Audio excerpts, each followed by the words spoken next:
আইন অমান্য মামলায় অভিযুক্ত সিপিএম নেতাদের আজ বহরমপুর আদালতে পেশ করা হবে। আদালতে যাওয়ার পথেই প্রিজন ভ্যান থেকে তৃণমূলকে হুঁশিয়ারি সিপিএম নেতৃত্বের। 1 টাকা ডাউন পেমেন্টে এবার hero bike, hero winter carnival, 10,000 টাকা পর্যন্ত ক্যাশ ডিসকাউন্ট, 4,000 টাকা পর্যন্ত ফ্লিপকার্ট অফার, 0% সুদের হার, স্পট এক্সচেঞ্জের সুবিধা, আকর্ষণীয় ফাইন্যান্স স্কিম।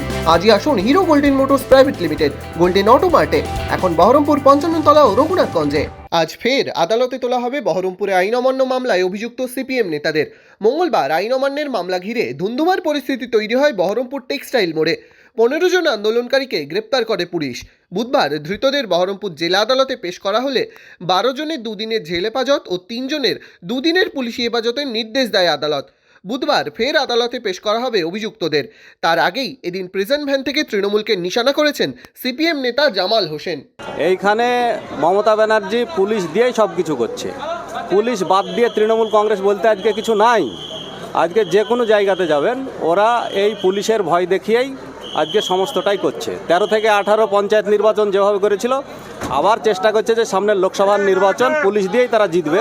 পুলিশ দিয়ে এটা হবে না, অন্তত মুর্শিদাবাদে হবে না, এটা আপনাদেরকে বলতে পারি। এটা আইন অমান্য, ক্ষেত মজুরদের দাবি, আজকে শ্রমিকদের দাবি, আজকে কৃষকদের দাবি।